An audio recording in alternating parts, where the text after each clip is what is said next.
പവറാണ്, ഇൽമിന്റെ മഹത്വമാണ്. പറയട്ടെ ബാപ്പാ, മക്കൾ പെൺകുട്ടികൾ ഇൽമ പഠിച്ചില്ലെങ്കിൽ അതിന്റെ പേരിൽ അവർ ഇസ്ലാമിന്റെ നിയമം അറിയാതെ പോയാൽ അത് വലിയ അപകടമല്ലേ? ഞാൻ എന്റെ വാദ കേൾക്കുന്ന ഉമ്മ പെങ്ങന്മാരോട് ചോദിക്കട്ടെ, ശരിയായിട്ടും നിങ്ങൾക്ക് കുളി നിർബന്ധമാകുന്ന ഒരു കാര്യം സംഭവിച്ചാൽ അത് സ്ത്രീകൾക്കറിയാമല്ലോ. മഞ്ഞനാടി എന്റെ വാലിന്റെ സദസ്സിൽ പാവപ്പെട്ട എന്റെ വാല് കേൾക്കുന്ന എത്രയോ നല്ല ഈമാനുള്ള ഉമ്മ പെങ്ങന്മാരുണ്ട് എന്ന് ഞാൻ മനസ്സിലാക്കുകയാണ്. പറയട്ടെ, കുളി ശരിയായില്ലെങ്കിൽ നിസ്കാരം ശരിയാകുമോ? വുളൂ ശരിയായില്ലെങ്കിൽ നിസ്കാരം ശരിയാകുമോ? പറയട്ടെ ഉമ്മമാരെ, കുളി നിങ്ങൾക്ക് നിർബന്ധമായാൽ, പ്രത്യേകിച്ച് പറയട്ടെ ആർത്തവരക്തമുള്ള സമയമുണ്ടല്ലോ, അതിന് അറബി ഭാഷയിൽ ഹൈദ് എന്ന് പറയൂ. പ്രസവരക്തത്തെ തുടർന്നിട്ടുണ്ടാകുന്നതിന്, പ്രസവത്തെ തുടർന്നുണ്ടാകുന്ന രക്തത്തെ കുറിച്ച് നിഫാസ് രക്തം എന്ന് പറയൂ.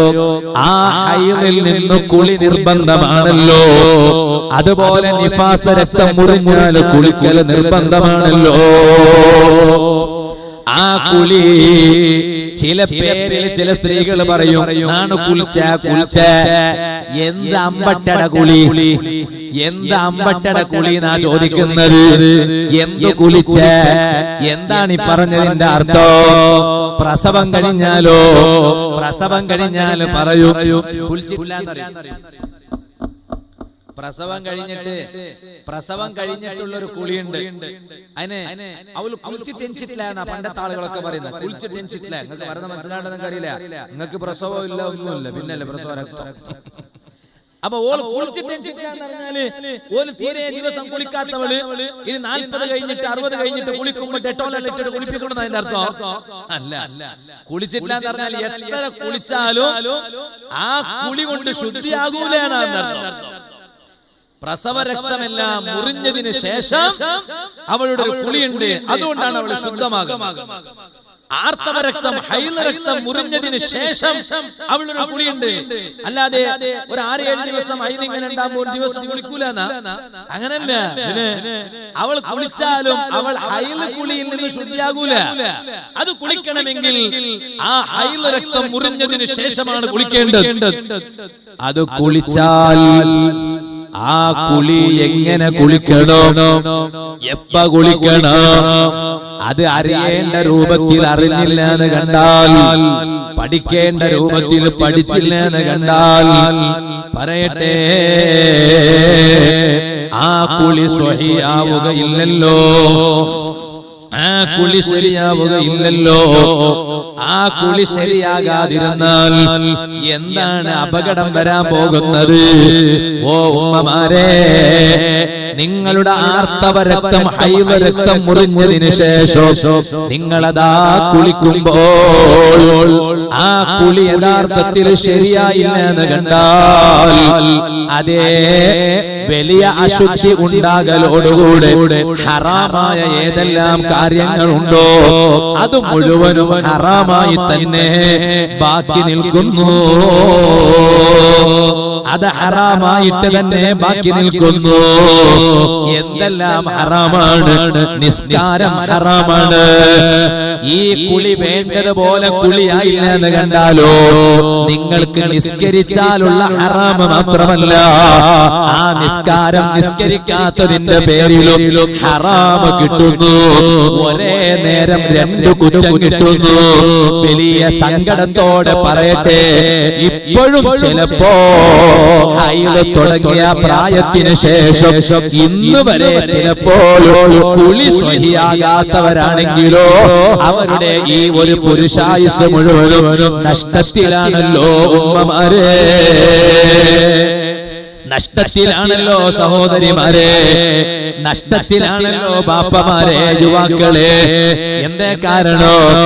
ആ അശുദ്ധിയുണ്ടായാൽ നിസ്കരിക്കൽ ഹറാമാണ്, ഹൈദുള്ള സമയത്ത് നിസ്കരിക്കൽ ഹറാമാണ്.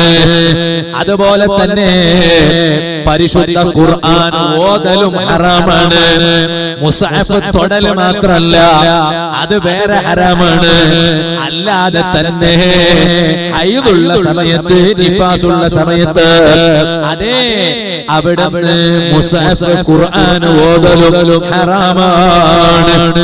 എന്നാലോ വീണ്ടും പണ്ഡിതന്മാർ പറയാണ്, അത് മാത്രമല്ല, അതിന് പുറമെ നോമ്പ് നോക്കൽ ഹറാമാണ്. ആ ഹൈദ് ഉള്ള സമയത്ത് നോമ്പ് നോക്കൽ ഹറാമാണ്. ഇതുപോലെ തന്നെ ഭാര്യ ഭർത്താക്കന്മാര് പരസ്പരം ബന്ധപ്പെടലോ ലൈംഗിക സമ്പർക്കത്തിൽ ഏർപ്പെടുന്നത് പോലും ഹറാമാണ്. ഇനി ഒന്നും കൂടി പണ്ഡിതന്മാര് പറഞ്ഞു, ആ ഹൈദ് രക്തമുള്ള സമയത്ത്, നിഫാസ് രക്തമുള്ള സമയത്ത് ഭാര്യ ഭർത്താക്കന്മാര് മുട്ടുപൊക്കിളിന്റെ ഇടയിലുള്ള സ്ഥലത്ത് പരസ്പരം ബന്ധപ്പെടലും ഹറാമാണ്. മറയില്ലാതെയാകുമ്പോൾ ഹറാമാണ്. നിങ്ങളൊന്ന് ആലോചിച്ചു നോക്കൂ. ഞാൻ പറഞ്ഞു വന്നത്, ഇതെല്ലാം ഹൈദ് രക്തമുള്ള സമയത്ത് ഹറാമാണ് എന്ന് മഹാന്മാരായ പണ്ഡിതന്മാർ അവർ പ്രത്യേകിച്ച് ഓർമ്മപ്പെടുത്തുകയാണ്. ഇനി ഒന്നും കൂടി പറയട്ടെ, ആ ഹൈദ് രക്തം മുറിഞ്ഞാൽ, ഞാൻ പറഞ്ഞു വരുന്ന വിഷയം മറക്കണ്ട. ഞാൻ പറഞ്ഞു വന്നത്, എന്റെ വേല കേൾക്കുന്ന ഉമ്മപെങ്ങന്മാരോട് പറയട്ടെ, നിങ്ങളെ ഈ കുളിയൊന്നും ശരിയായില്ലെങ്കിൽ ഉമ്മ, നിന്റെ നിസ്കാരമൊക്കെ കൊണ്ടുപോയിട്ട് തോട്ടിലേക്ക് വലിച്ചെറിയേണ്ടി വരും. ഒരു സംശയമില്ല, ഞാനിത് വെറുതെ പറയല്ല. കുറെ വെറുതെ നിസ്കരിച്ചിട്ടൊക്കെ ഇൽമില്ലാതെ നടക്കുകയാണ്. അത് ഒരു വലിയ വിഷയമായി തന്നെ കാണുന്നില്ല. പേരിലൊരു കുളി, അങ്ങനെ ആകരുത്. എപ്പോഴാണ് ഞാൻ കുളിച്ചാൽ എന്റെ കുളി ശരിയാകുന്നത് എന്ന ഒരു ഇൽമ് എന്റെ ഉമ്മപെങ്ങന്മാർക്ക് അറിഞ്ഞിരിക്കേണ്ടതല്ലേ? ആ കുളി ശരിയാകുന്ന സമയത്ത് കുളിക്കാതിരുന്നാലോ? എന്നാൽ അതിനുശേഷം നിസ്കരിച്ച നിസ്കാരം മുഴുവനോ ഹറാമാണ്. ആ നിസ്കാരം ഒന്നുപോലും സ്വഹീഹ് ആകാത്തതാണ്. ഞാൻ എന്റെ വാല കേൾക്കുന്ന ഉമ്മപെങ്ങന്മാരോട് പറയട്ടെ, ഉമ്മമാര് വാല കേൾക്കണമല്ലോ, അവര് കുറെ ഇൽമു പഠിക്കണമല്ലോ. നിങ്ങളുടെ ഹൈദ് രക്തമെങ്കാലും അത് മുറിഞ്ഞാൽ കുളിക്കുന്നതിന് മുമ്പ് നിങ്ങൾക്ക് ഹലാലാകുന്ന സംഗതി രണ്ട് പ്രധാനപ്പെട്ട കാര്യമാണ്.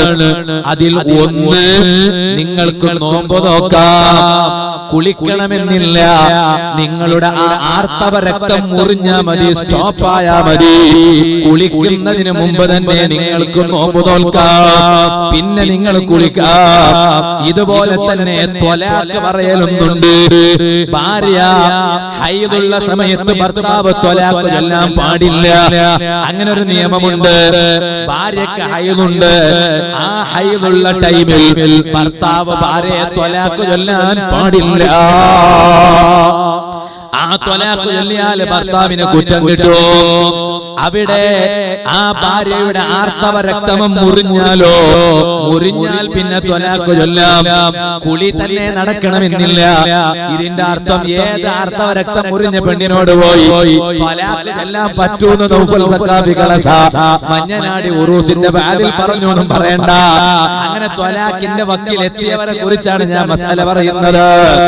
അതേ സമയത്ത് ഇനി വേറെ രണ്ട് കാര്യങ്ങളുണ്ട്. അതേതാണ്?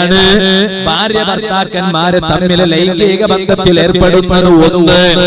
രണ്ടാമത്തത്, മറയില്ലാതെ തന്നെ ഭാര്യയുടെ മുട്ടുപൊക്കിളിന്റെ ഇടയിൽ ബന്ധപ്പെടുക എന്നത്. അത് രണ്ട് ഹലാലാകണമെങ്കിൽ ആർത്തവ രക്തം മുറിഞ്ഞാൽ മാത്രം പോരാ, നിർബന്ധമായ കുളിയും കഴിഞ്ഞിരിക്കണോ. കുളി കഴിയാതെ പരസ്പരം ബന്ധപ്പെടൽ ഹറാമാണ്. ബന്ധപ്പെടൽ മാത്രമല്ല, ഭാര്യയുടെ മുട്ടുപൊക്കിളിന്റെ ഇടയിൽ സുഖമെടുക്കലും മറയില്ലാതെ സുഖമെടുക്കലും ഹറാമാണ്. അത് ആർത്തവ രക്തം മുറിഞ്ഞതിന് ശേഷം ഹലാലാകണമെങ്കിൽ കുളി കഴിഞ്ഞിട്ടേ ഹലാലാവുകയുള്ളൂ. അതിന് ഉമ്മമാരെ ഏതാണ് ആർത്തവരക്തവും ഏതാണ് പ്രസവരക്തവും ഏതാണ് രോഗരക്തവും ഇത് അറിയാത്ത ഉമ്മമാര് കുടുങ്ങി പോകും. രക്തം പല സൈസാണ്.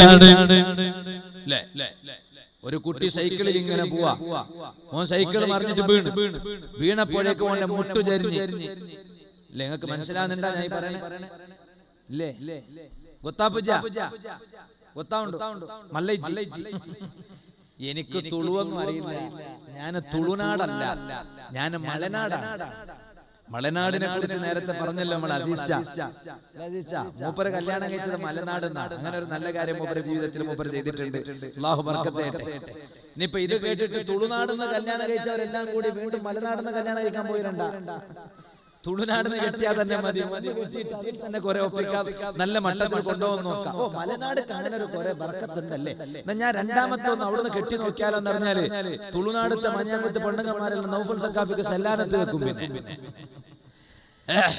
ഞാൻ പറഞ്ഞു തന്നത് മനസ്സിലാക്കണ്ടല്ല. ഞാൻ പറഞ്ഞു, ഞാനിത് വെറുതെ പറയല്ല. ഓന്റെ മുട്ടൻകാല് ജെറിഞ്ഞപ്പോഴേക്ക് ചോര വരാൻ തുടങ്ങി. അതിനാരും അയൽ രക്തം പറയില്ല, അതിനാരും പ്രസവ രക്തം പറയില്ല. കണ്ടു കാണുന്ന എല്ലാ രക്തം ചില ഉമ്മമാരൊരു ധാരണ ഉണ്ട്, അത് ഇൽമില്ലാത്തതിന്റെ കുറവാ. അപ്പൊ എല്ലാം മസാല മഞ്ഞനാടി ഉറൂസിന്റെ വാതിൽ പറഞ്ഞു തീർക്കാൻ കഴിയില്ല. മസാല പറയാൻ എല്ലാ ഇൽമും കൊണ്ട് ഉഷാറായിട്ടുള്ള ഒന്നരായ ബാക്കവി ഉസ്താദ് നമ്മുടെ വേദിയിലുണ്ട്. അല്ലാഹു അവർക്കും നമുക്കുമെല്ലാം നല്ല ആഫിയത്തുള്ള ദീർഘായുസ്സ് നൽകട്ടെ. അങ്ങനെ ഉണ്ടല്ലോ, അങ്ങനെ മസാല എന്ന് പറഞ്ഞാൽ അത് ചെറിയ വിഷയമൊന്നുമല്ല. നന്നായി പഠിക്കണം. അത് നിങ്ങൾക്ക് വളരെ ആവശ്യമുള്ള വിഷയമാണത്, വെറുതെ വിഷയമല്ല. എവിടെയെങ്കിലും ഒരു രക്തം കണ്ടപ്പോഴേക്ക് തീരുമാനിച്ച് മംഗളത്തിന് പോയപ്പോ എല്ലാവരും നിസ്കരിക്കുന്നു, ഈ നിസ്കരിക്കുന്നില്ല. എന്തേ?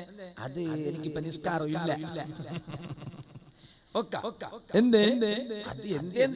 ചൊന്നിട്ട് കാര്യമില്ല. ഇപ്പൊ ഇന്ന് ഇതേതായാലും ഇല്ല. നോക്കുമ്പോ വരുമ്പോ ഒരു ചോര ഇങ്ങനെ കണ്ടപ്പോ രക്തം കണ്ടപ്പോ ഈമ തീരുമാനിച്ചതാണ്. അങ്ങനെ പറ്റൂല ഉമ്മ. എല്ലാ രക്തവും നിങ്ങൾ ആർത്തവ രക്താവൂല ഉമ്മ. എല്ലാ രക്തവും പ്രസവ രക്താവൂല. ആർത്തവ രക്തം വേറെ, പ്രസവ രക്തം വേറെ, രോഗരക്തം വേറെ. 3 സൈസ് രക്തമുണ്ട് ഉമ്മമാരെ, 3 സൈസ് രക്തമുണ്ട്. ചോരക്കാരന് വേറുണ്ട്, അത് വേറുണ്ട്. അതുപോലെ തങ്ങന്മാരെ ദൈവത്ത് പറഞ്ഞിട്ടുണ്ടാവും. അങ്ങനെ ചോരക്കാരനെ അതും കൂടിയിട്ട് പ്രസവ രക്തം എന്ന് കരുതണ്ട. ഇവിടുന്ന് തൊള്ളിൽ കൂടെ ആരും പ്രസവിക്കൂല. ചോരക്കാരന് സൈസ് പറഞ്ഞിട്ടുണ്ട്. അതായത് നിങ്ങൾ കുറ്റം പറഞ്ഞാലും ചോരക്കാറും, തങ്ങന്മാരെ നിസ്സാരപ്പെടുത്തിയാൽ ചോരക്കാറും. മരിക്കണം ഇപ്പൊ ചോരക്കാരിട്ടേ മരിക്കും, അതിന് മരിക്കാല്ലേ. അങ്ങനെ വെറുതെ ഇൽമു എന്ന് പറഞ്ഞാല് അത് വിഷോ, അതിനോട് തൊട്ട് കളിക്കാൻ പറ്റൂല. ഞാൻ പറഞ്ഞു തന്നത് 3 തരം രക്തം. അത് കണ്ടപ്പോഴേക്ക് നിങ്ങൾക്ക് നിസ്കാരമില്ല. എപ്പ നോക്കിയാൽ ഒരു നാട്ടിൽ പെണ്ണ് കണ്ടില്ല. ഇവിടെ മഞ്ഞനാട്ടിലൊന്നും അല്ല, ഓരൊക്കെ നല്ലവരാ. എവിടെ ഇരിക്കുന്നവിടെ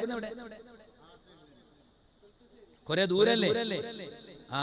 അവിടുന്ന് ഇപ്പൊ എല്ലാരും കൂടിയിട്ട് ഒരു പെണ്ണിനെ പൊക്കിച്ചിട്ട് കല്ല് വലിച്ചെറിയാൻ പറഞ്ഞാൽ ഇവിടെ എത്തൂല. അവിടെ എന്ത് പറയാ, കുറെ ദൂരം ഉണ്ടല്ലോ അല്ലേ. ഇവിടെ അടുത്ത് ഇവിടെ ആണെങ്കിൽ കുറച്ച് ഇവിടെ ഉണ്ടാ സ്ക്രീൻ ഉണ്ട്. അല്ല, അവിടെ നേരത്തെ കല്ലൊന്നുമില്ലല്ലോ. കല്ലില്ലാതിരുന്നാ മതി. എന്നിട്ട് ഉമ്മ, ഞാൻ മഞ്ഞനാടിത്തെ ഉമ്മ പെങ്ങന്മാരെ കുറിച്ചല്ല പറയണേ. മഞ്ഞനാടി എനിക്ക് ജീവനാ. അതുകൊണ്ടാണ് മഞ്ഞനാടിക്കാര് എപ്പോ വാതിന് വിളിച്ചാലും എന്ത് ഡേറ്റ് ചിലപ്പോ അങ്ങോട്ടും ഇങ്ങോട്ടും ഉണ്ടെങ്കിലും എന്തെങ്കിലും ചെയ്തിട്ട് അങ്ങോട്ടും ഇങ്ങോട്ടും കൊടുക്കും. മഞ്ഞനാടിക്ക് വരും. കാരണം മഞ്ഞനാടിക്ക് വരൽ നമ്മുടെയും കൂടി ആവശ്യമാണ്. ആവശ്യം എന്ന് പറഞ്ഞാൽ കമ്മിറ്റിക്കാർ തരുന്ന കവറിന്റെ പൈസന്റെ ആവശ്യമൊന്നുമല്ല, അതിന്റെ ആവശ്യമൊന്നുമില്ല. പിന്നെ ഇവിടെ മരപ്പെട്ട് കിടക്കുന്ന മഹാനവരുകൾ ഇവിടെ ഉറൂസ് 2 വർഷത്തിലൊരിക്കൽ ഉറൂസിന് വന്നിട്ട് ഇവിടെ ബഹുമാനപ്പെട്ട ഇസ്മാഈൽ ബുഖാരി റളിയല്ലാഹു അൻഹു മഹാനവരുകളെ കാൽക്കീഴിൽ വന്ന് സിയാറത്ത് ചെയ്ത് ഈ സ്റ്റേജിൽ കയറിയിട്ട് ഒരു മണിക്കൂർ 1.5 മണിക്കൂർ വാല് കഴിഞ്ഞിട്ട് പോയാൽ 2 വർഷത്തേക്ക് ഞങ്ങൾക്കത് ഒരു റെഡ് ബുൾ കുടിച്ചതുപോലെയാ എന്ന് പറഞ്ഞ ഒരു എനർജി കിട്ടും. പിന്നെ ആ 2 വർഷം പേടിക്കണ്ട. പിന്നെ ആ 2 വർഷത്തിന് ശേഷം വീണ്ടും ആ എനർജി ഒന്ന് റിന്യൂവൽ ചെയ്യാണ്. ഈ പാസ്പോർട്ട് ഒക്കെ റിന്യൂവൽ ചെയ്യാൻ അറിയില്ല നിങ്ങൾക്ക്. അപ്പൊ എനർജി ഒന്ന് റിന്യൂവൽ ചെയ്യണം. അത് റിന്യൂവൽ ചെയ്യാൻ ഒരു റീസ്ട്രെങ്ത് ലഭിക്കാനാണ് വീണ്ടും വരുന്നത്. മഹാന്മാരെ കാവൽ ലഭിക്കാൻ അല്ലാഹു കാവൽ തരട്ടെ. അതുകൊണ്ട് ഏതോ ഒരു നാട്ടിലൊരു പെണ്ണുങ്ങളുണ്ട്, നാട് ഏതെന്ന് ചോദിക്കണ്ട, ഏതോ ഒരു നാട്ടിലൊരു പെണ്ണുങ്ങളുണ്ട്. അയിമക്ക് എപ്പ നോക്കിയൊന്നും നിഷ്കാരമില്ല. അങ്ങനെ എപ്പോ നോക്കിയ നിസ്കാരമല്ല. കാരണം ചോദിക്കുമ്പോ പറയുന്നത് നമുക്ക് കുളിക്കുക എപ്പം കുളിക്കുക അവിടെ വേറെ ടൈമേ ഇല്ല. അങ്ങനെ പറ്റൂല. ഉമ്മ കാണുന്ന രക്തമെല്ലാം നിസ്കരിക്കാതിരിക്കാനുള്ള ന്യായമല്ല. കാണുന്ന രക്തമെല്ലാം നോമ്പ് നോക്കാതിരിക്കാനുള്ള ന്യായമല്ല. ഹൈദ് എന്ന് പറഞ്ഞാൽ എന്താണെന്ന് നീ പഠിക്കണോ? നിഫാസ് എന്ന് പറഞ്ഞാൽ എന്താണെന്ന് നീ പഠിക്കണോ? ഹൈദും നിഫാസും അല്ലാത്ത വേറെയൊരു രക്തമുണ്ട്.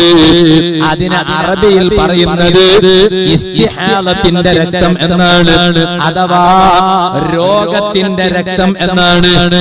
അത് ഡിസീസിന്റെ ബ്ലഡ് ആണ്, രോഗത്തിന്റെ രക്തമാണ്. ഇത് മൂന്നും വെവ്വേറെയായി വേർതിരിച്ച് മനസ്സിലാക്കണോ? ഹൈദ് രക്തമെന്ന് പറഞ്ഞാൽ എന്താണ്? സുബ്ഹാനല്ലാഹ്, ചില പ്രത്യേകമായ സമയങ്ങളിൽ ഒരു പെണ്ണിന്റെ ഗർഭപാത്രത്തിന്റെ അങ്ങേ അറ്റത്തിൽ നിന്ന് പുറപ്പെടുന്ന പെണ്ണിൽ അല്ലാഹു തആല പ്രകൃതിപരമായി നിശ്ചയിച്ചിട്ടുള്ള രക്തത്തിന്റെ പേരാണ് ഹൈദ് രക്തം. ആ ഹൈദ് രക്തം എപ്പോഴാ പുറപ്പെടുക? അതിന്റെ ഏറ്റവും ചെറിയ പ്രായം. മഹാന്മാരായ പണ്ഡിതന്മാര് പറഞ്ഞു, ഒരു പെണ്ണിന്, ഒരു പെൺകുട്ടിക്ക് ആ പെൺകുട്ടി പെണിങ്ങ ആകുന്നതെപ്പോ, ഒരു പെൺകുട്ടി പെണിങ്ങ ആകുന്നതെപ്പോ, ഒരു ആൺകുട്ടി ആണിങ്ങ ആകുന്നതെപ്പോ, ആൺകുട്ടിയായ സമയത്ത് മസ്അല വേറെയാണ്, ആണിങ്ങ ആയ ശേഷം മസ്അല വേറെയാണ്. ഇതുപോലെ പെൺകുട്ടിയുള്ള സമയത്ത് വേറെ, ഒരു പെൺകുട്ടി പെണിങ്ങ ആകുന്നത് എപ്പോഴാണ്? മഹാന്മാരായ പണ്ഡിതന്മാര് പറഞ്ഞു, അവൾക്ക് ചിലപ്പോൾ ഏകദേശം ഒരു 9 വയസ്സ് പൂർത്തിയാകുമ്പോ, ഏകദേശം ഒരു 9 വയസ്സ് പൂർത്തിയാകുമ്പോ അവിടെ തന്നെ ചില പണ്ഡിതന്മാര് പറഞ്ഞു, ആ 9 വയസ്സ് പൂർത്തിയാകുന്നതിന്റെ ഒരു 16 ദിവസം മുമ്പ് രക്തം കണ്ടാലും ശരി, അവൾ പെണിങ്ങ ആയി എന്നാണ് അതിന്റെ അർത്ഥം. അല്ലാതെ ആ കാണുന്ന രക്തം അത് അവളുടെ ആർത്തവ രക്തമാണ്, ഹൈദ് രക്തമാണ്. ആ രക്തം കാണലോടുകൂടെ അവൾ പെൺകുട്ടി എന്ന പരിധിയിൽ നിന്ന് പെണിങ്ങോ എന്ന പരിധിയിലേക്ക് എത്തി. ഇത് മഹാന്മാരായ പണ്ഡിതന്മാര് പറയാണ്.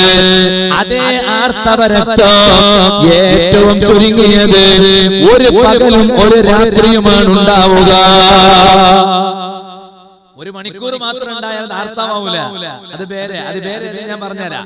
1 മണിക്കൂർ കണ്ട് അപ്പോഴേക്ക് നിസ്കാരമില്ല, അത് ആർത്തവാവൂല. ഏറ്റവും ചുരുങ്ങിയത് അത് ആർത്തവമാണെങ്കിൽ 1 ദിവസം വേണം, 1 ദിവസം പകൽ വേണം. ഇനി മഹാന്മാരായ പണ്ഡിതന്മാര് പറഞ്ഞു, സാധാരണഗതിയിലെ ആർത്തവരക്തമോ അത് 6-7 ദിവസം ഉണ്ടാകും. 6-7 ദിവസം കാണുന്ന രക്തം സാധാരണഗതിയിൽ അത് ആർത്തവരക്തമാണ്. ഇനി ഏറ്റവും കൂടിയാലോ 15 ദിവസം വരെ കൂടിപ്പോകും. അങ്ങനെ 15 ദിവസം വരെ കൂടിപ്പോയാലോ ആ കാണുന്ന രക്തം ആർത്തവരക്തമാണ്. അതിന്റെ ഇടയ്ക്ക് നിസ്കരിക്കൽ ഹറാമാണ്, നിസ്കരിച്ചാൽ കുറ്റം കിട്ടും. ഇനി നിങ്ങളൊന്ന് ആലോചിച്ചു നോക്കൂ, എല്ലാം കൂടി ഒറ്റ സ്റ്റേജിൽ വാല് പറയാൻ പറ്റൂല. ഞാൻ പറഞ്ഞല്ലോ, ഇതിന്റെ ഗൗരവം നമ്മുടെ ഉമ്മ പെങ്ങന്മാർക്ക് മനസ്സിലാക്കാൻ വേണ്ടി അതിന്റെ ഒരു ബേസിക് വിഷയം മാത്രമേ ഈ മയ്യനാടി ഉറൂസിന്റെ സ്റ്റേജിൽ ഞാനിത് പറയുന്നുള്ളൂ. മറ്റൊന്നേതാണ്? മറ്റൊന്നാണ് പ്രസവരക്തം. പ്രസവരക്തം എന്ന് പറഞ്ഞാൽ എന്താണ്? അതെ, ഗർഭാശയത്തിലെ കുഞ്ഞ് അത് പൂർണ്ണമായും പ്രസവിച്ചതിന് ശേഷം ആ ഗർഭപാത്രം പൂർണ്ണമായും ഒഴിവായതിനു ശേഷം പുറപ്പെടുന്ന ഒരു കൂട്ടം രക്തം, ആ രക്തമാണ് പ്രസവരക്തം. ആ പ്രസവരക്തം ഏറ്റവും ചുരുങ്ങിയത് ചില സ്ത്രീകളുണ്ട്, ഒരു പ്രസവിച്ചതിന് ശേഷം കുളിക്കണേ 40 ദിവസമായി ഇപ്പൊ കുളിച്ചിട്ടായി. ചില ആളുകൾ, വേറെ ചില ആളുകള് ഇല്ല 40 ആയപ്പോ കുളിച്ചിട്ടായി. 40 ആയപ്പോ കുളിച്ചിട്ട് പിന്നെ നോക്കുമ്പോണ്ട് സുബ്ഹാനല്ലാഹ് നിസ്കാര കുപ്പായെല്ലാം ഇട്ടിട്ട് നോക്കുമ്പോണ്ട് രക്തം കാണും. നിസ്കാര കുപ്പായ 40 ആയപ്പോഴേക്ക് കുളിക്കണോ നിങ്ങളോട് ആര് പറഞ്ഞു? കുളിക്കണ്ടെന്നല്ല, മഹാന്മാരായ പണ്ഡിതന്മാർ പറഞ്ഞു പ്രസവരക്തം ഏറ്റവും ചുരുങ്ങിയത് മിനിമം ഒരു ചെറിയ സമയമാണ്, 1 മണിക്കൂർ വേണമെന്നില്ല, ഒരു ചെറിയ സമയം. സാധാരണഗതിയിൽ ഉണ്ടാകുന്നതോ അത് 40 ദിവസമാണ്. സാധാരണഗതിയിൽ പ്രസവിച്ചാൽ പെണ്ണുങ്ങൾക്ക് ഏറിയാൽ സാധാരണഗതിയിൽ അത് 40 ദിവസം വരെ ഉണ്ടാവും. എന്നാലോ ഒരു പെണ്ണുങ്ങൾക്ക് 40 കഴിഞ്ഞിട്ടും രക്തം മുറിഞ്ഞിട്ടില്ല, അപ്പോഴേക്ക് ഈ എണീറ്റിട്ട് കുളിക്കാൻ പോയിട്ടായി 40 കുളിച്ച് അത് എന്റെ മച്ചനന്റെ തിരിയോ 40 കുളിച്ച് ഞാൻ 40 കുളിക്കുന്നത്. എന്തിനാ അമ്പട്ടന്റെ കൊരണ്ട? അങ്ങനെയല്ല, ഓള് 40 കുളിച്ച് മറിച്ച് ഞാൻ പോയി 40 കുളിച്ചെങ്കാവാ. ഓള് കുളിക്കേണ്ട സമയത്ത് ഓള് കുളിക്കണം, നീ കുളിക്കേണ്ട സമയത്ത് നീ കുളിക്കണം. അവിടെ 40 ശേഷം ചിലപ്പോൾ നിനക്ക് രക്തം കാണൂ, എന്നാൽ അത് നിന്റെ ഇതുമായി ബന്ധപ്പെട്ട രക്തമാണ്. അതുകൊണ്ടാണ് പണ്ഡിതന്മാർ പറഞ്ഞത് അത് കൂടിപ്പോയാൽ 60 ദിവസം വരെ കൂടിപ്പോകൂ. ആ തുടരെ 60 ദിവസത്തിന്റെ ഇടയ്ക്ക് കാണുന്ന രക്തം അത് പ്രസവത്തിന്റെ രക്തമാണെന്ന് നീ മനസ്സിലാക്കണോ. അതേ സമയത്ത് സാധാരണഗതിയിൽ 40 ദിവസമാണ് ഉണ്ടാവുക. അങ്ങനെയാണ് 40 ദിവസത്തിന് കുളിക്കുന്നതെന്ന് പറയുന്നത്. ഇരിക്കട്ടെ, ഞാനിപ്പോൾ അതിലേക്ക് കടക്കുന്നില്ല. ഇതല്ല എന്റെ വിഷയം എന്താണ്? ഓ ഉമ്മമാരെ, സഹോദരിമാരെ, ഈ 2 രക്തമല്ലാത്ത മൂന്നാമത്തൊരു രക്തമുണ്ട്. അത് ആർത്തവ രക്തമല്ല, അത് പ്രസവ രക്തമല്ല. ആ രക്തത്തിന് പറയുന്ന പേരാണ് രോഗരക്തം. അതിനാണ് അറബി ഭാഷയിൽ പറയുന്നത് ഇസ്തിഹാദത്തിന്റെ രക്തമെന്ന് പറയുന്നത്. ആ ഇസ്തിഹാലത്ത് എന്ന് പറഞ്ഞാൽ എന്താണ്? ആർത്തവ രക്തത്തിന്റെ സമയമല്ലാത്ത, പ്രസവ രക്തത്തിന്റെ സമയമല്ലാത്ത സമയത്ത് ഒരു പെണ്ണിന്റെ സ്വകാര്യ അവയവത്തിൽ മുൻദ്വാരത്തിലൂടെ കാണുന്ന രക്തമുണ്ടല്ലോ, അത് രോഗരക്തമാണ്. ആ രക്തം കാണുമ്പോഴേക്ക് എനിക്ക് നിസ്കാരമില്ല എന്ന് നിനക്ക് പറയാൻ പറ്റൂല. ആ രക്തത്തെ കുറിച്ച് പണ്ഡിതന്മാർ പറഞ്ഞിട്ട് പറയാണ് ആ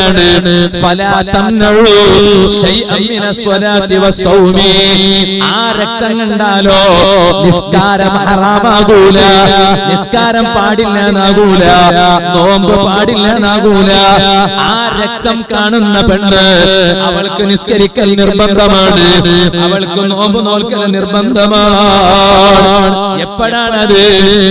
ഒരു പെൺകുട്ടി സാധാരണഗതിയിൽ 9 വയസ്സ് പൂർത്തിയാകുന്നതിന്റെ മുമ്പ് ഒരു 8 വയസ്സായി അല്ലെങ്കിൽ ഒരു 7 വയസ്സായി.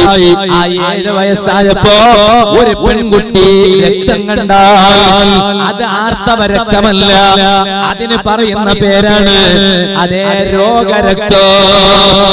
അത് രോഗരക്തമാണ്. ഇനി മറ്റൊന്ന് മഹാന്മാരായ പണ്ഡിതന്മാര് പറയാണ് 9 വയസ്സ് പൂർത്തിയായതിനു ശേഷം ഒരു പെണ്ണ് രക്തം കണ്ടു. ആകെ ഒരു 10 മിനിറ്റേ ഉണ്ടായിട്ടുള്ളൂ, പിന്നെ ഉണ്ടായിട്ടില്ല. എന്നാൽ അതും ആർത്തവ രക്തമല്ല, അത് രോഗരക്തമാണ്. മൂന്നാമതായി പണ്ഡിതന്മാർ പറഞ്ഞു സുബ്ഹാനല്ലാഹ്, അതേ സുബ്ഹാനല്ലാഹ്, 60 ദിവസം കഴിഞ്ഞു, പ്രസവിച്ചിട്ട് 60 ദിവസം കഴിഞ്ഞു. ആ 60 ദിവസം കഴിഞ്ഞിട്ട് 60 അല്ല 90 ദിവസമായിട്ടും രക്തം കാണുന്നു. ആ രക്തം നിങ്ങളുടെ നിഫാസ രക്തമല്ല, അതിന്റെ പേര് രോഗരക്തമാണ്. ആ രക്തം കാണുമ്പോൾ നിങ്ങൾക്ക് നിസ്കാരം നിർബന്ധമാണ്, നോമ്പ് നിർബന്ധമാണ്. ഇത് മഹാന്മാരായ പണ്ഡിതന്മാർ പ്രത്യേകം രേഖപ്പെടുത്തിയ മസലയാണ്. എല്ലാം കൂടി ഇപ്പൊ പറയാൻ സമയമില്ല. ഞാൻ പറഞ്ഞ വിഷയം മറക്കണ്ട. ആ കുളിയുമായി ബന്ധപ്പെട്ട വിഷയം എന്റെ വാത് കേൾക്കുന്ന ഉമ്മ പെങ്ങന്മാർ വളരെ ഗൗരവത്തിലെടുത്ത് പഠിക്കണോ, അതനുസരിച്ച് ജീവിക്കണോ. അതൊരു ചെറിയ വിഷയമല്ല. ആ കുളി സുലിയാകാതിരുന്നാലോ ഉമ്മ നിങ്ങൾ മരിച്ചാൽ നിങ്ങളെ മയ്യത്ത് കൊണ്ടുപോയി ഖബറിൽ മറവ് ചെയ്യുന്നത് പോലും അത് വലിയ അപകടകരമായ രംഗമാണല്ലോ. കുളി നിർബന്ധമായിട്ടല്ലേ നിങ്ങൾ മരിക്കുന്നത്, ആ കുളിയിൽ നിന്ന് ശുദ്ധിയാകാതെയല്ലേ മരിക്കുന്നത്. ഇത് വലിയ ഗൗരവത്തോടെ ഈ മഞ്ഞനാടി പരിസരത്തുള്ള എന്റെ ഉമ്മ പെങ്ങന്മാര് കേൾക്കണമെന്ന് ഞാൻ ഓർമ്മപ്പെടുത്തുകയാണ്. ഇരിക്കട്ടെ, ഞാൻ പറഞ്ഞ വിഷയത്തിലേക്ക് മടങ്ങുന്നു.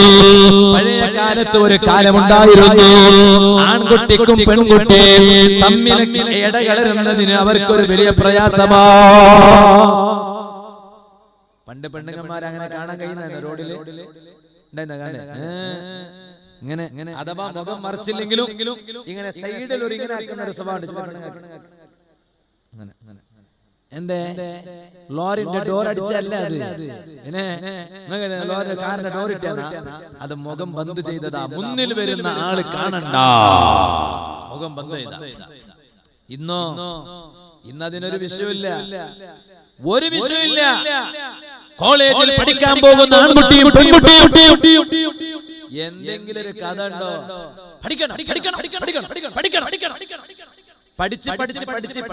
പഠിപ്പിക്കേണ്ടെന്നല്ല പറഞ്ഞ, പഠിപ്പിച്ചിട്ട് തലതിരിയണ്ട. പഠിച്ച് നട്ടം തിരിയുന്നവളായി നമ്മളെ മോളാകാൻ പാടില്ല, മകനാകാൻ പാടില്ല. ആര് പഠിപ്പിക്കാത്ത മുൻഗാമികളൊന്നും പഠിപ്പിച്ചിട്ടില്ലേ? അവരെ മക്കൾക്ക് പഠിപ്പിച്ചിട്ടില്ലേ? ബാപ്പാ, ഞാൻ ഇന്ന് വരുമ്പോ ഒരു മഹദിയുടെ ചരിത്രം വായിച്ചു. ആ മഹദി ആരാന്നറിയോ? ആയിഷത്തുൽ ബാഊനിയ റളിയല്ലാഹു അൻഹാ. ആയിഷത്തുൽ ബാഊനിയ. ബാഊന് എന്ന് പറഞ്ഞാല് ജോർഡാനിന്റെ പ്രവിശ്യകളിൽപ്പെട്ട ഒരു സ്ഥലത്തിന്റെ പേരാണ് ബാഊൻ. അതിലേക്ക് ചേർത്തിട്ട്, കാരണം ആ മഹദിയുടെ ഉപ്പാപ്പമാരുടെ പരമ്പര അവിടെയാണ്, അതിലേക്ക് ചേർത്തിട്ടാണ് ആയിഷത്തുൽ ബാഊനിയ. ആ മഹദിന്റെ ബാപ്പ ആരാന്നറിയോ? യൂസുഫുൽ ബാഊനി റളിയല്ലാഹു അൻഹു. അശൈഖ് യൂസുഫുൽ ബാഊനി റളിയല്ലാഹു അൻഹു. ആ മഹാന്റെ മകളാണ് ആയിഷത്തുൽ ബാഊനിയ റളിയല്ലാഹു അൻഹ.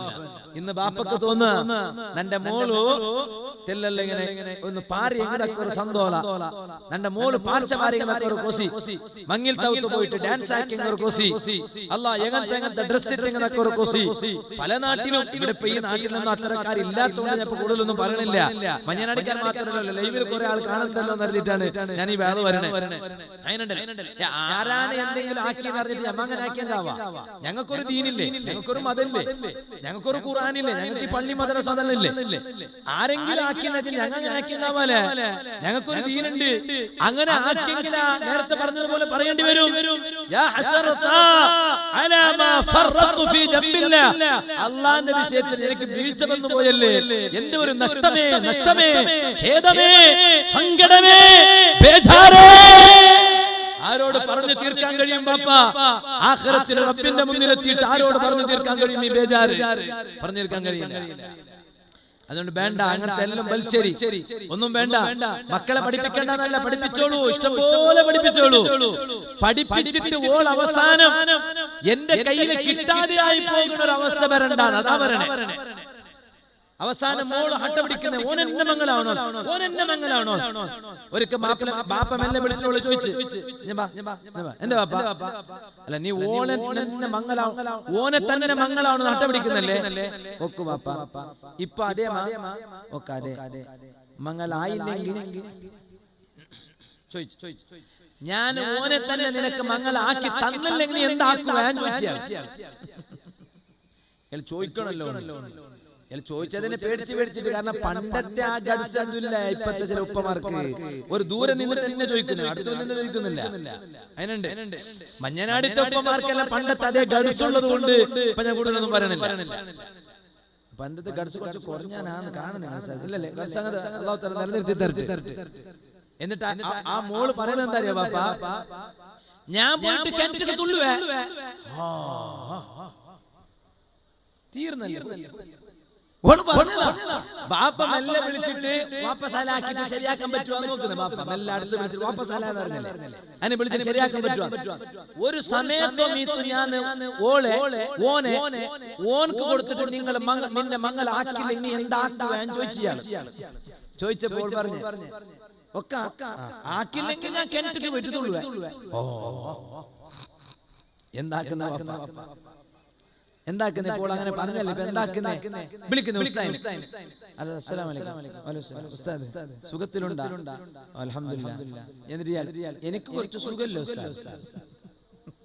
ഒക്കെ എന്തായി എനിക്ക് എന്തേന്ന് അറിയില്ല ഉസ്താദ്. കുറച്ച് പ്രഷർ എല്ലാം ഇപ്പൊ കൂടുന്നു, മരുന്ന് കഴിച്ചിട്ടും പ്രഷർ നോർമൽ കാണുന്നില്ല. നിങ്ങൾ ശരിയായി കുറച്ച് ഇറച്ചെല്ലാം പിടി ഇല്ല, ഇറച്ചി ഞാൻ തൊടുന്നില്ല ഉസ്താദ്. പച്ചക്കറി തന്നെ പിന്നെന്ത് വിഷയം? വിഷയം വേറെ ഒന്നുമില്ല ഉസ്താദ്. എന്താ പിന്നെ ചൊല്ലി എന്താക്കുന്ന ഇപ്പൊ? എനിക്ക് ഞാൻ ആരോടും ചൊല്ലിട്ടില്ല, ഇപ്പൊ നിങ്ങളോട് മാത്രം ചൊല്ലിനെ. നിങ്ങൾ വേറെ ആരോട് ചൊല്ലിരണ്ട. ഞാൻ ചൊല്ലാല, നിങ്ങൾ ചൊല്ലി. എന്ത് വിഷയം? വിഷയം അന്തരേശ്വര പേര് പുലിമാങ്ങയുടെ കെട്ട അതല്ല.